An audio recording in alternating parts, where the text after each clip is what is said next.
Hi, great afternoon po. So, update ko lang po kayo dun sa CarPass sticker form po natin. So, ang naging update po dito is yung sa payment po at yung steps po na mangyayari. So, ang goal po natin is maging paperless po yung process po natin. So, ganito po yung mangyayari. For example, ako yung mag-a-apply po ng CarPass sticker. So, hindi ko muna po na-required ulit yung form, kaya kahit yung simple details po pwede ko pong ilagay. So for example, new applicant, motorcycle. So lagay ko lang yung student number ko or employee. So sample lang naman. Yan, hindi ko nalalagyan po yung year level kasi kung employee po hindi naman po need. So name, lagay ako AJ sample. So kumpletuhin ko po, sample 1 Peludo Cruz. Yan. So email, so yung email po required po to para mag-send po doon. So gamit po ako ng legit email. Yan. So address po is i-blank ko na lang po tong driver and vehicle details po. So pero naka-required po yan dun sa live po natin. So ang kinaganda po uli, pwede nating i-upload na yung ORCR natin. So hanapin ko lang po yung ORCR na yan. JPEG po yung required. So and then pwede na rin po tayong pumirma. Yan. So kunyari pipirma po ako.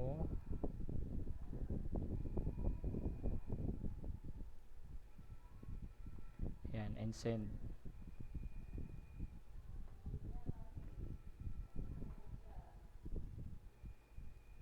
Ayan. So once ma-confirm yung submission ng form, mapupunta po siya dito sa procedure page po natin. So naglagay na rin po ako ng payment gateway po dito. Ayan, for example, bank po, ang gagawin niya lang, andito na yung China bank account. Pwede po siya magbayad through mobile app ng payment. For example, lagay ko lang po yung name ko.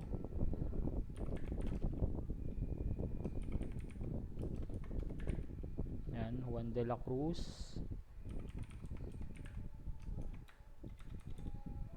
Cruz@gmail.com. Student number, or kung wala, employee number. Bank receipt number. So syempre pag nagbayad ka through online, may bank receipt yan, lalagay mo lang dyan, tapos yung screenshot nung bank receipt. So for example, ito yung bank receipt na lang, yung resibo. Ayan, and then send. So same process lang po yan dun sa GCash natin, Maya and remittance. So ngayon ang mangyayari po niyan, once na okay na, for example, send ko lang, click ko lang yung send. Ayan, hanggang mag-check po. So your submission was successful. Palitan ko na lang po yung kulay, medyo dark yung nakalagay. Ayan, so pag okay na po yan, nakalagay po dyan what is next. So ang gagawin niya lang, kindly proceed to the NCSC Treasurer for payment confirmation and obtain the official receipt. So ang gagawin niya po, kung nagbayad, bukod aside po dito kasi itong data na to na kinuha natin dito na payment, mapupunta po to dun sa admin. So si admin, para may record siya ng mga payment. So ang gagawin na lang po kasi ng student, for example ito, pagkakuha, punta ko sa treasury, nagbayad, nagpa-confirm ako ng payment, kung na-receive nila, tapos hingi ako ng official receipt. Pag nakuha ko yung official receipt, punta ako sa pag na-confirm yung payment, yan, tapos may official receipt na ako, get your sticker to facility and management office. So siguro tanggalin ko na lang tong pero lagay ko pa rin po after payment. So nakulang ng fee. So, and then after po nun, makapunta siya sa PMO. Punta naman siya sa OSS ano tawag dito, Office of the Safety and Security sa OSS. So, for installation of sticker. So, ang mangyayari po niyan, may account po tong si Facility and Management Office para makita po. Kasi ang gagawin lang ng bata po is pag hawak niya na yung receipt, punta siya dito sa Facility and Management. So, sa Facility and Management, nakakalagin siya sa backend. Ayan po. So, dito sa backend, ang gagawin niya lang po, punta siya dito sa forms. So, may Carpa sticker form siya. So, dito sa Carpa sticker, lalabas yung application ko nung student. So, ayan, pwede natin i-view dyan. Makikita natin yung detail, makikita natin yung ORCR niya, yung e-signature niya, yung Carpas NCST.edu.ph. So, aside that, itong form, makikita na natin yung form niya, yung tulad nung pinakita ko last time. Yan. And then, marireceive din yan sa email ng bata. Yan, yung application na yan. So, ang mangyayari, paano natin i-process tong validation? Kasi magkakaiba yan, no? Isa sa Property and Supply Management and Safety and Security Office. Yan. Tsaka, yung receive by collecting office. So, supposedly, ito yung mga chine-check. Kailangan mangyayari niyan, kailangan na tayo magkaroon ng Google Drive kung saan nilalagay itong mga to, itong documents na to. So, ang nakita ko dito kasi, itong pagpasok dito sa Safety and Security na admin, ang gagawin niya, ipapasa nyo tong document sa collecting office para pag punta nung bata dun sa sa tawag dito sa treasury, makikita nilang bayad yung bata. So, ang gagawin na lang natin, may access din si treasury dito sa sa form. So, magkakaroon siya ng access. Ayan, kasi pag kunyari, ayan yung Maya, sorry. Maya po pala. Palitan ko na lang, bank kasi yung nilagay ko. So, ang mangyayari lang yan, ayan si Juan de la Cruz, i-view lang natin yan. So, makikita natin student number and then yung payment niya. Ayan, ito yung resibo na in-upload niya kanina. Ayan, makikita yung bank receipt number. Ayan. So, dito pa lang, mako-confirm na ni Treasury. So, ang gagawin na lang natin, pwedeng Google Drive or kailangan natin ng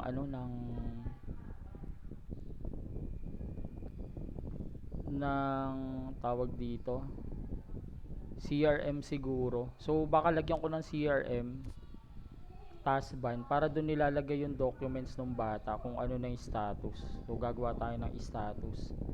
So, yun yung next po na gagawin natin. Gagawa na lang po ako ng status para doon. So, pagka okay na po yan, na-confirm na ni Treasury yung payment, tapos, nabigay na yung official receipt from NCST, pupunta na lang po yung bata doon sa Facility and Management Office para kunin yung sticker. And then, pag nakuha niya na yung sticker, punta naman siya dun na sa Safety and Security for installation of stickers. So, ganun po. Parang ang mangyari talaga paperless na. And then, gagawa na lang po tayo ng ng status na lang siguro po yung gagawin natin dun sa sa detail ng bata. So, pagka ang mangyayari, pagka na-process na ni Safety and Security yung application na to, yung form dito from admin, ayan, from admin, kunyari nakita nyo na merong nag-apply ng bago Carpa sticker, kasi naka-highlights naman yan pag bago may makikita nyo po nag-iba yung kulay. So, ang gagawin lang po ni safety officer, gagawa po tayo ng status report. So, gagawan ko po dito, tapos makikita po yun ni